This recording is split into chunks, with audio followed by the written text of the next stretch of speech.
Hello and welcome to the September edition of Coffee with the Pastors. I'm Pastor Daniel Hanson, and count the Dans with me this week. It's not just one, we have two and three. Pastor Dan Dahl and Pastor Dan Gerrietts are back, and we are excited to join you for a time of conversation and a time of a beverage as we explore a little bit what's going on at Trinity and also explore what have we been up to. It was a summer of travel, a summer of sabbatical, a travel, and of restoration. So we're going to spend some time talking about that today. So, how are you both on this fall fine morning? Wonderful. What a Doing great great, fall day. yeah, I just am feeling bad I didn't wear my blue shirt today. I feel like I'm out of step. I have one. I have a couple of them actually, but It might be time to restart the texting thread where we can make sure we wear the same thing. We let that go fallow over the summertime, but we can activate that again. You can even get your phone to make a notification about that. So but yeah, well, you guys both had some wonderful experiences this summer for Pastor Dahl and throughout the summer for Pastor Gerriett. So I thought today we could spend a little time talking about what did you do while you're away, and talk about the importance of what it means to be able to be away. Our theme today is returning restored, and so maybe we'll start hearing from Pastor Dahl today. You got to go to Brazil. Yeah, we did. Denise and I went to south of the border. Takes about a 9-hour flight from Atlanta, and had an opportunity to go even further south in Brazil to a place we hadn't been to for 30 years and to see some people we hadn't seen for 40. But it was in the southernmost state, just north of Argentina and near Uruguay.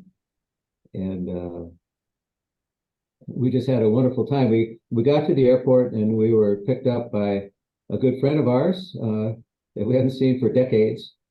And Ilona is her name, and her husband, Harry, he was the president of the congregation at the time. We went to the place where I first began my ministry, where I had 6 congregations. We lived in one town where it was a larger congregation, and then we had to go out into the around and about with a Volkswagen Bug to get to the other places. So the one who picked us up at the airport was Ilona's son, who I baptized 42 years ago, or 40 years ago, and or 42 years ago, yeah, because he last time I saw him, he was a little baby. Here he is picking us up at the airport, and just having a great time catching up in his life. And he drove us back to the town where we were staying in Taquari. And I drove us back, and we just had a wonderful catching up on stories. And because we really were close to that community. Wherever we've gone close to the people that were part of the congregation and the community. So we got to see Hadi again, and then we were taken to the place where we stayed, and we stayed at a place. Her name was Elaine. She's lived across the street from us where we lived at that time. And in those days, she would even help take care of our daughter, who was arrived at 20 days old. And but we stayed at her house the whole time. I was 9 days there, and got to know a lot of people we haven't seen for so long a time. We would and every day we had something to eat in different homes. So by the end of 9 days, they were kind of rolling me up the hill, filled with wonderful food, because that's just the way that people are there. They're just very hospitable. And we got to meet the head of our Sunday school and education department, and basically pillars of the church. This couple, they're in their 80s now, and still involved with the church. So she took us up there to see the inside, that she had the key to the church, and so showed us around where I preached in my fragile Portuguese at the time. And And then we got to meet the pastor who was there. And also in that community, they now have the church at large bought the Catholic school in town and is now basically a Lutheran school. And so there's another pastor in town taking care of that school from kindergarten through high school. And when we were there at the time, there was also a assisted living home outside of town run by the Lutheran church with another pastor out there. So we all kind of worked together in those days. And it's still going on, which is it's just exciting to see that some things are still going on. You just never know. And a couple of the young people that were in the youth group at the time are now pastors, which is great. They would even join us in our radio show that Denise and I had, and they would sing, and that kind of thing. But yeah, they were leaders of the church then and still are. So that was exciting to find out about. And just reminisce about those days and how we would go through floods to get to the church, other churches, and it still floods in the area. In fact, there was a huge flood after we left, and the roads get all covered, but you still have to get places, and sometimes you go through that. But it was really exciting and restorative in that sense to realize that you never hear about fruits of one's labor, nor do you expect to hear anything. But it's just good to see that things are still going on, from those days, and to know that even the smaller congregations around are still active. They've even joined up with another church from another community, and they're just excited about serving the Lord and helping others in the community. They're really active in benevolent works. And when we visited, Sonia was her name, who was part of really the educational part of the church and Sunday school and everything. She said, I got to show you something, because we went there for an afternoon tea, Denise and I. There's a whole table set of all the sweets you can imagine.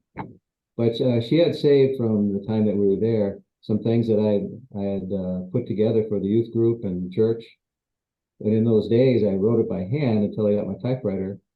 And then we printed it in alcohol mimeograph, and it was still preserved.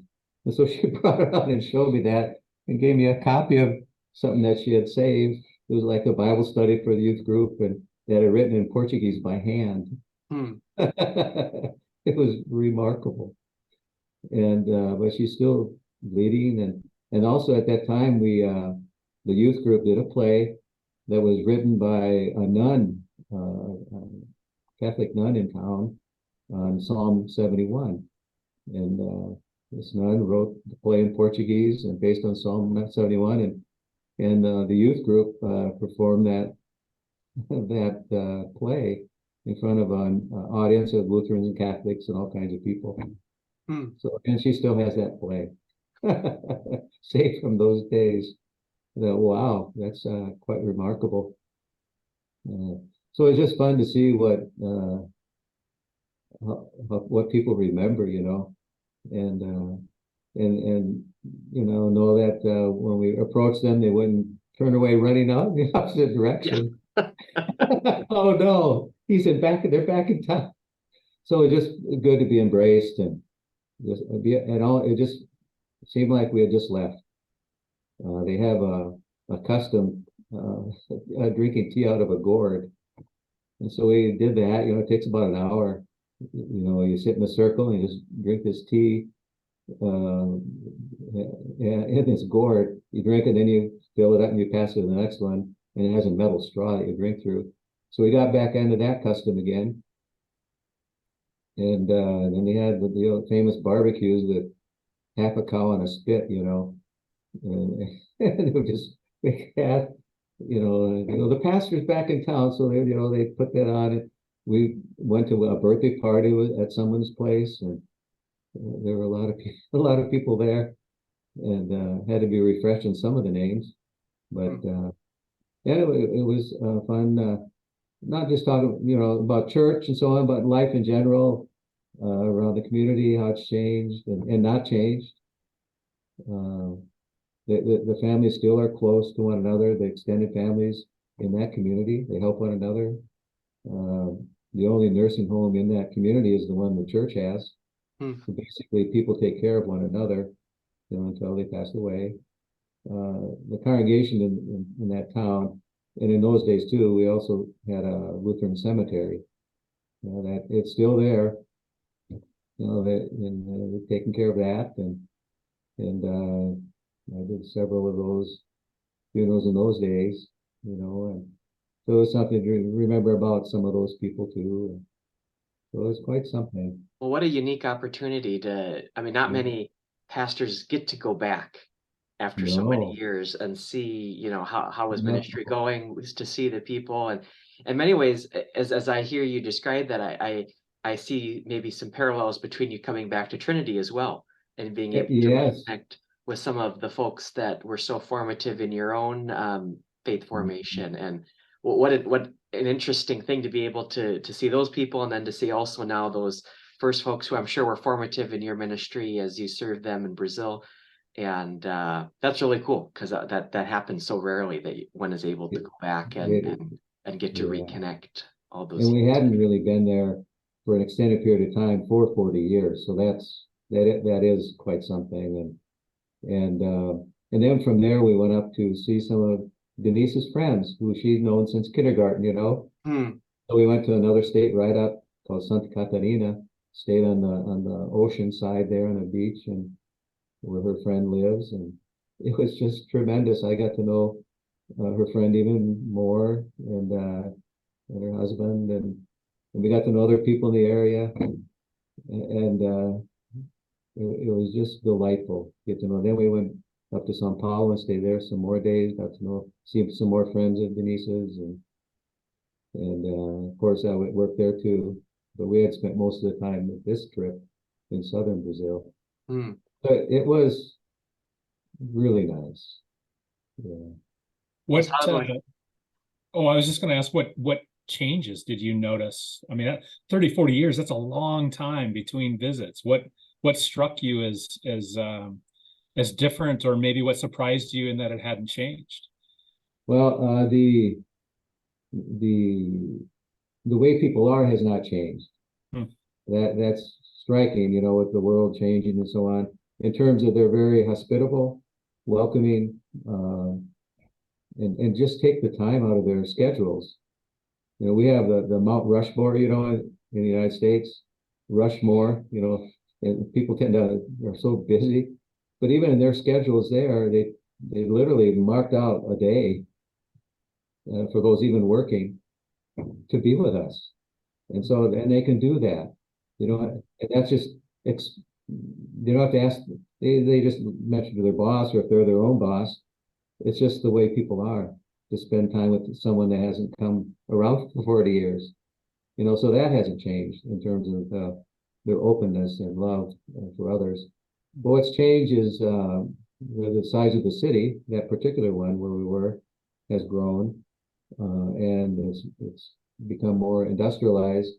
A couple of the major industries there that really serve to employ a lot of the inhabitants of that city have closed because of the times. There was a shoe factory and a leather tanning industry. There was another company that cut down the acacia tree to where the tanning oil comes from, but because of different regulations through the years, for the way they use the chemicals, in those companies, they were forced to close down. So, and nothing has been done with those buildings. There was a seminary for the Catholic Church, where Franciscan seminary, that became a brewery. That was different, and because they just haven't had seminarians come. So the Catholic Church gave up that, as they gave up this other school in town, which the Lutheran Church bought. So, their investment was no longer in Taquari. And so that changed. The downtown, though, was vibrant, which I was surprised to see, but maybe not. The stores, some communities you go through, even in Iowa, a lot of these small stores have been boarded up for one reason or another. But there, they've reinvented themselves in the different small stores, tried different things. One grocery store became a small bowling alley, as an example. But so I thought that was curious. They're very creative, and are willing just to experiment and not give up, no matter how. And they don't want to, if they're into a business, doesn't matter how big it is or small, they just want to try something. In fact, this young man who picked us up, who I baptized, he started a little hamburger business, and he's happy with that. He has his own little restaurant and opens that up to make different gourmet hamburgers. And so we had a chance to go there one night to be with him and enjoy his hamburgers. That's an example. And as far as the church, they've had to consolidate a lot of congregations. In that area, the church was really invested because of the school and the assisted living home. But in other areas, some of the churches have dwindled and have not been revitalized. So they've had to really join more with other communities. And there's still one pastor that serves 6-7 places. That's how it was then, and that still is the case. So pastors then and now, if they don't know how to run their lives with balance, they burn out. With that many people, because there's hundreds and thousands, basically thousands. They don't all go to church, but you care for them in all the different communities. So that's still going on. Interesting to see how maybe that may be our future in rural Iowa, a little more of, where it's not one church has one pastor, that a pastor serves multiple congregations, as we're seeing around us, different models of ministry. Well, interesting to see how, how some things change, but some things don't, right? And I think I've added Brazil now to my bucket list to travel. You've sold it well. That's wonderful. Thanks for sharing about that. Maybe Pastor Dan, we can hear a little bit about your time away. And you did some travel, some study here. What were you up to this summer? Yeah, so for those that don't know, Trinity has a policy of providing a 8-week sabbatical for their rostered leaders. They're called leaders every 4 years, which is I always say it's a remarkable gift that's been. It's been a gift to many through the years. It's been a policy at Trinity for a long time. So this was a sabbatical summer for me, and I was gone kind of the end of June through the end of August, very end of June to the very end of August. And sometimes, we have themes, things that we want to focus on or do on our sabbaticals. My theme for this sabbatical was spiritual formation in a political age. And so thinking ahead to what's come in the next couple of years with a presidential election, and thinking about the last few years and the ways that people of faith in particular, I think, have wrestled with our political environment and how to be a faithful Christian in the midst of that. I thought this could be a helpful thing to give some more thought to. I've been doing reading and study around those kind of things, but I thought that could be really interesting. Both my girls are in high school this year too. I've got a senior, an 18-year-old. So this was maybe one of our last summers together as a family. And so that honestly was one of my other focuses for sabbatical, was just to spend time with my family before our oldest daughter moves on to college and whatnot. So combining those things, some of our travels included trips to places like Washington, D.C. and the Black Hills. Well, I went to a number of Major League Baseball games, visited the Ark Museum in Kentucky, just all places where it seemed like it would be interesting places to go to think about the intersection between faith and civic life, right? So had lots of great travels, great time with with family. It was fascinating to be thinking about the ways that spirituality and Christian faith has been woven into our country's consciousness, especially being in DC and being in places like the Black Hills. So it was a really rich time of learning and good time reconnecting with loved ones. I spent time with siblings. I spent time gathering with my immediate family. Both my parents are turning 80 this year. And so we celebrated an 80th birthday party with them early on. I got to do a wedding for a family friend, a former Trinity member, but now lives in Georgia.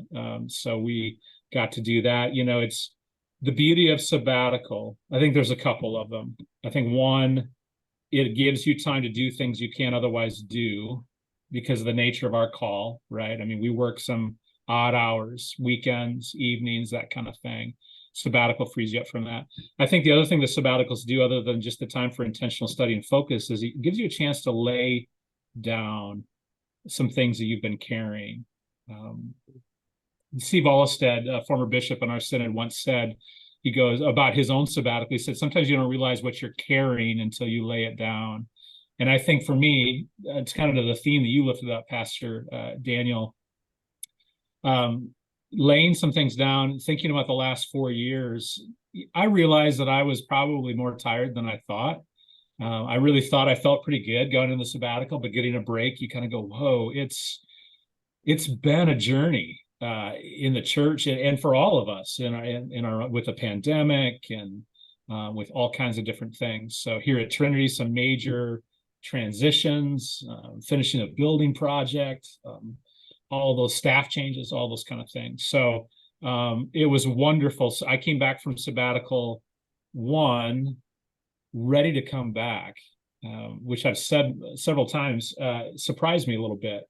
Not because I don't love my call and I don't love what I do and I don't love serving at Trinity. I absolutely do. But sometimes if a sabbatical is really good, you don't want it to end, right? So you're not, but I was itching to come back, which that really surprised me.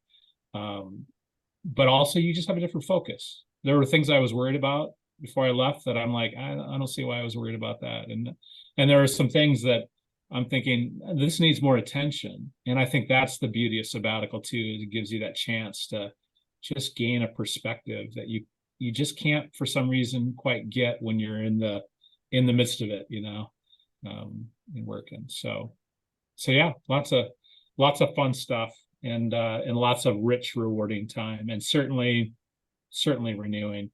So hopefully people can see that. Now, from what you told me, I think you neglected to mention a short stint that you had in the Holy Land, in St. Louis. So Yes. I received a beautiful text message from you of the trophy of St. Louis's World Championship. I just think that might be worth naming. Yeah. So my sister, one of my older sisters, Anne, is a huge baseball fan as well.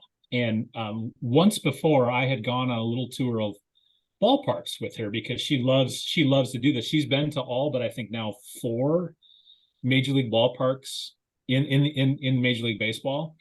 And so I said, well, this is one of those rare opportunities I have where I could hit a couple of these with you if you wanted. And so we did Kansas City and then St. Louis and Cincinnati all on consecutive nights, and then finished in Chicago a day later. And yes, we were in St. Louis on a Tuesday night.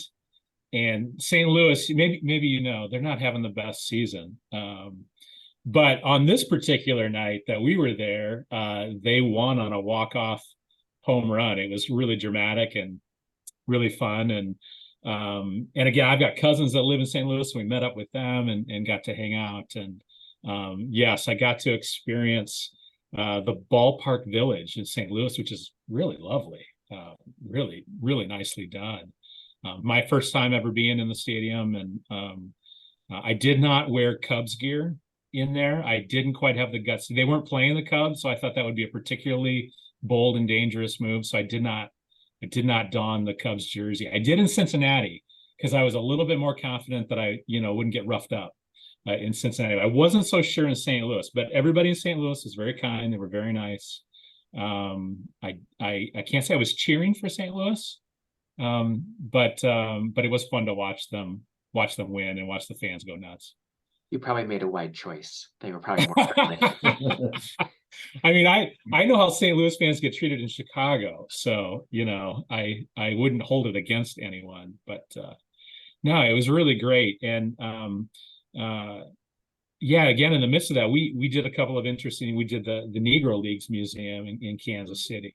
And that was the trip where we also went to the Creation Museum in Kentucky, which was really fascinating to think about. And yeah, I just think, this is a great time for Christian people to be thinking about the full ramifications of their faith, right? And what really, where do we really live out of as people of faith? Because I don't think this is a bold statement to say there are a lot of folks in our culture right now that are trying to proclaim and trying to tell what it means to be Christian.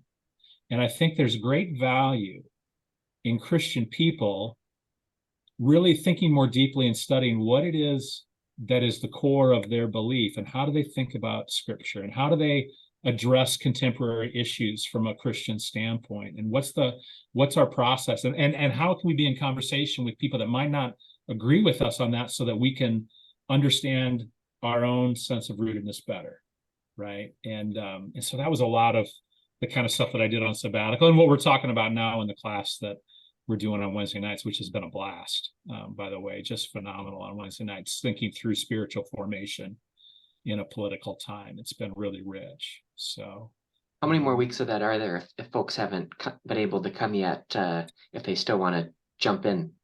We have 3 more weeks of that, and people are certainly welcome to jump in on that. October 11th is going to be our last one. And even beyond that, if that time doesn't work, or if people maybe aren't interested in the class setting as much, but just want to talk about some of the topics around it, or find out the reading list that I used this summer, I would love to share that with anyone or engage anybody. I'd buy you a cup of coffee and sit and chat, because I just do. I think we have a great opportunity to witness as the church right now, particularly in a political environment where we're often trying to be kind of pushed one way or the other for the sake of voting one way or the other, right? For us to go, what are we really about? And what does the gospel really call us? How does it call us to act and to believe? We have a great opportunity as the church right now to be different. And so, yeah. Yeah, so I really appreciate your how you are leading us in that series, and allowing time for people to talk with one another too. And then weaving in some of your visits, like to Washington, D.C., and show pictures and explain that. And people really are drawn into the conversation in a healthy way. And I'd recommend that for anybody who hasn't come yet. Thanks. It's just really tremendous what you're doing. Thanks.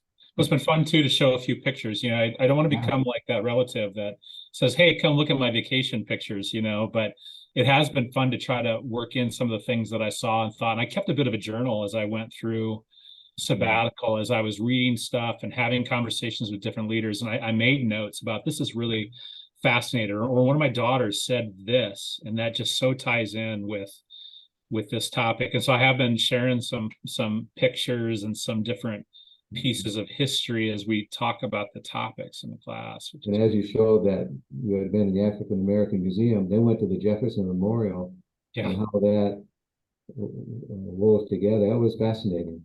Yeah, it's a lot of paradox, right? In our life as people of faith. I mean, certainly as Lutherans, we talk about both and all the time, and how we believe both this and this, and we kind of live in the paradox. And I think there's parallels with that as Americans too, that there's some paradox, like Jefferson, one who penned some of the most beautiful ideals that we have as a nation about equality and freedom.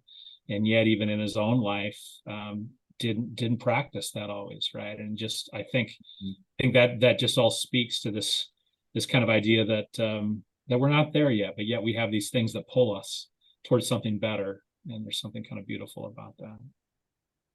One other cool thing I've just talked about with people, just in terms of activities, we took the Amtrak train during sabbatical, which was something I had never done. Have either of you guys ever ridden the train before? You ever done?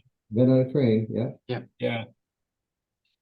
I'd never done that. Did an overnight from Chicago to Washington, DC, and trying to sleep on a train. Really interesting.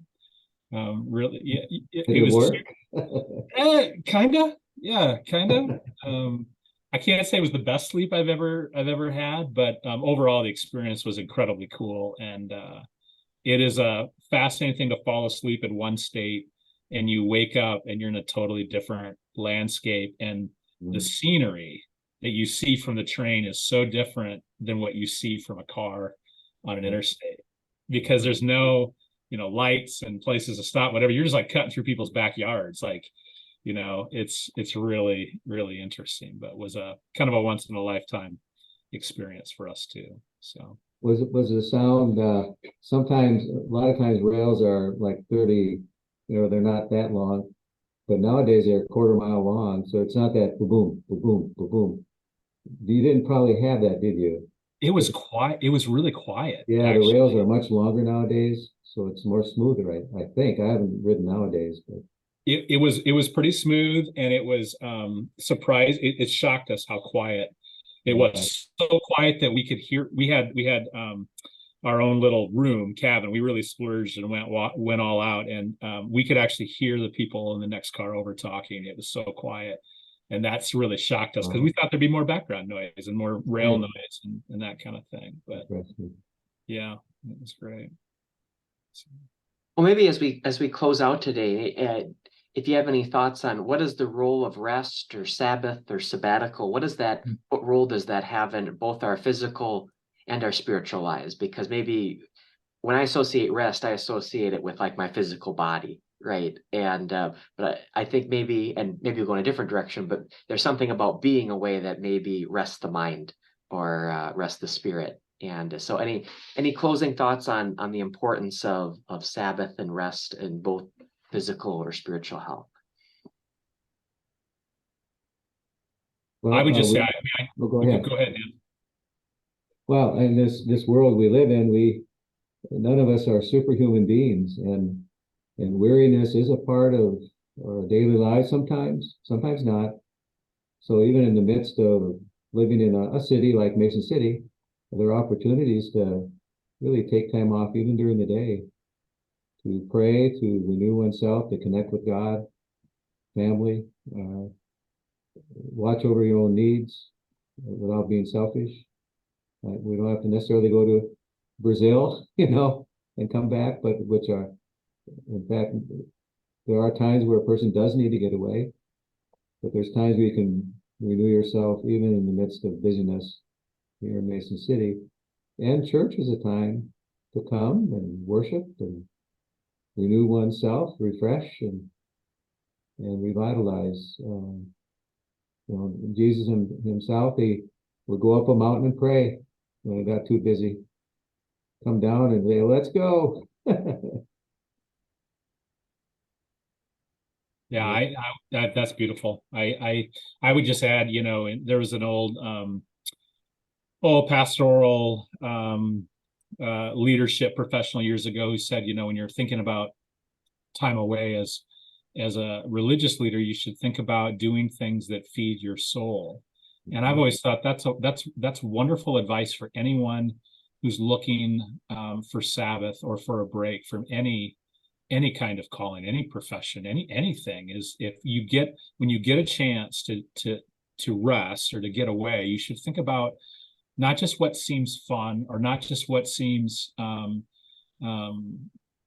right thing to do, but think about what feeds your soul. And it might surprise you where that takes you. But to your point, I think, Pastor Dahl, it can be something that maybe is really unique and different for you, but could be really vital. And so to play around with that, but to really think about nourishment with the Sabbath, the rest time that we have, because as you said, we are almost all of us way busier than probably what we prefer to be. And we often feel stuck in that, or we feel like we don't know what to do, but we have maybe more power to address that than what we even imagine sometimes. So that's all I would add. What a great question to leave on. What feeds your soul, and where might there be an opportunity, even if it's just for a short amount of time, to be able to do that thing that fills you up, that restores you, and hopefully draws you nearer to God. So great. Well, it was fun to hear about your trips and your experiences. And Before we go, though, you got to yeah. talk about what was your summer like? You holding down the fort and getting a little bit of time alone. Oh yeah, it was good. It was an adventure. It was a quiet adventure, which I appreciated. Is that there wasn't there was a lot going on at Trinity, but not too much, and so that was good. Yeah, what I appreciated about the time, part of what I appreciated was we got to hear some different voices here at the church, where I missed out on Dr. Norma Cook Everest, but I got to hear Matt Rossler preach, and then also got to hear the two people from Wartburg and Luther, Pastor Bills and oh, now I'm blanking. The professor from Wartburg. Okay. Kristen. Yes, Dr. Kristen, and so. It was really fun. I got to host them in August, and so it was really fun to connect. I went to Wartburg and Amy went to Luther, so it was really fun to connect with them and what was going on in those institutions. And it was fun to see Matt and to see him be able to preach here at Trinity as his home congregation. And so, and it felt good. Like there was a little bit of recall from like being a solo pastor, which kind of felt good for like 10 days. And so I enjoyed those 10 days, and now I'm thankful that's not what it is, because that's not sustainable here. But there was just a little bit of echo to what life was like, where it was a little bit of doing a little bit of everything all the time, and that felt good for a little time to be back in that world. So. But we always say thanks to the congregation for providing sabbaticals to the called leaders, but I think it always needs to be lifted up too, thanks to the other called leaders that are picking up some things and keeping things rolling when one of us leaves on sabbatical. So thank you to both of you for your excellent ministry. I felt like I came back and wasn't missed at all, which is maybe the coolest thing of all, that things just kept on trucking along. So that's a credit to both of you, and I'm deeply appreciative of the extra work you did while I was gone. So thanks for that.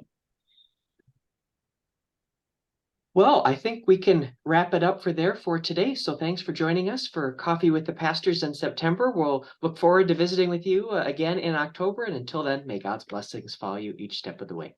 Take care.